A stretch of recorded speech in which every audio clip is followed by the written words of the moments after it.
कल का यह मैच बस मैच नहीं था, बल्कि ये एक टाइम था कि कौन जाएगा डायरेक्ट फाइनल में प्लेऑफ से।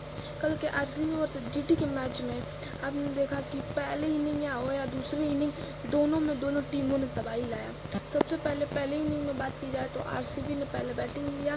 गुजरात टाइटंस ने टॉस जीतकर बॉलिंग का फैसला किया, जिसकी वजह से आरसीबी पहले बॉलिंग करने आती है और बैटिंग करने आती है।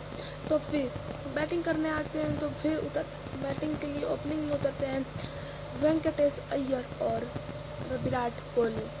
यहाँ पर वेंकटेश अय्यर शुरू से ही अटैकिंग खेल रहे थे और साथ में विराट कोहली भी। वेंकटेश अय्यर ने 17 रन बनाए, बहुत ही अच्छे रन थे ये, क्योंकि इसमें बस ज़्यादातर बाउंड्रीज से मारे गए ये रन थे। और तभी भी विराट कोहली अभी सेट खेल रहे थे, वो भी तबाही ला रहे थे।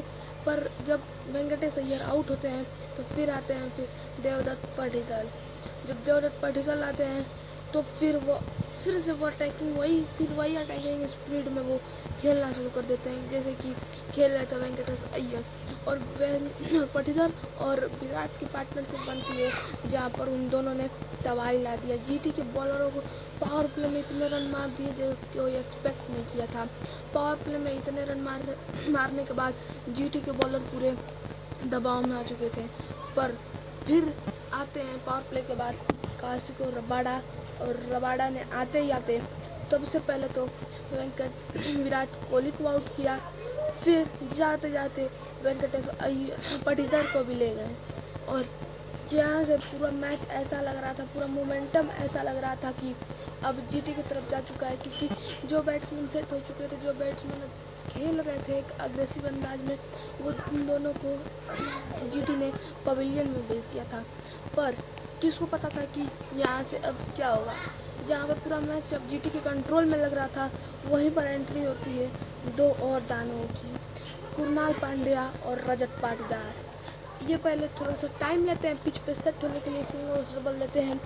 फिर इन्होंने जीटी के बॉलर पे वो मौत का तांडव किया कि जो देखने के बाद जीटी यही सोच रही थी भाई क्या हो गया, क्योंकि इतनी मिस फील्डिंग्स हुई जितनी भाई जीटी से पूरे सीजन में नहीं हुई थी।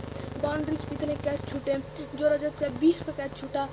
फिर क्या वो पहले वो सिंगल डबल लेने के बाद सेट हुए, उसके बाद उन्होंने उसी अग्रेसिव स्टाइल को अपनाया और लास्ट के मात्र 30 बॉलों पे मार दिए 70 रन और 93 पे नाबाद खेल रहे थे अभी भी पाटीदार। जहाँ कुणाल तो बाहर के रन अग्रेसिव मार के रन आउट हो गए। उसके बाद फिर आते हैं टीम डेविड भी उतने रन नहीं मार पाते हैं, वो भी जाते जाते आउट ही हो जाते हैं। पर फिर लास्ट में आ जाता है अपना जितेश शर्मा, जो थोड़े मोड़े करते हैं और दोनों फिनिश करते हैं गेम को 254 पर, और टारगेट मिलता है जीटी को 255 का।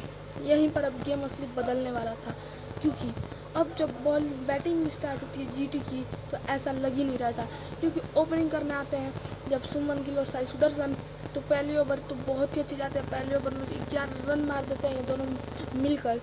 पर दूसरा ओवर जैसे ही डालने आता है जॉस हजलवुड, वहीं पर वो तबाही लाते हैं। आते साई सुदर्शन को पवेलियन भेज देते हैं।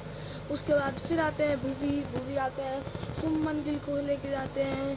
उसके बाद फिर आते हैं जेकब डफी, वो भी मार के लेके चले जाते हैं।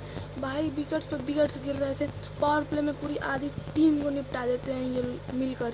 और उसके बाद राशिक का वो कैच जो बैट से लगने के बाद उछला बॉल और डायरेक्ट वो ड्राइव लेते हैं, वो वहीं पर वो कैच पकड़े।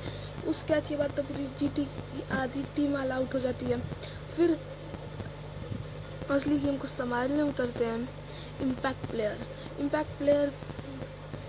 तेवतिया ने थोड़े से रन मारे तो लास्ट में जाते जाते कैसे भी लाज रख ली जीटी की और थोड़े से रन बना दिए, जिससे कि कम ही रन से हार मिली, पर वो भी कम रन नहीं थे। तेवतिया की वो 62 रनों की वो वहाँ पर फिर जीटी को जो मिलती है 92 रनों से, जीटी अब इस हार के बाद अब चले जा चुकी है प्ले ऑफ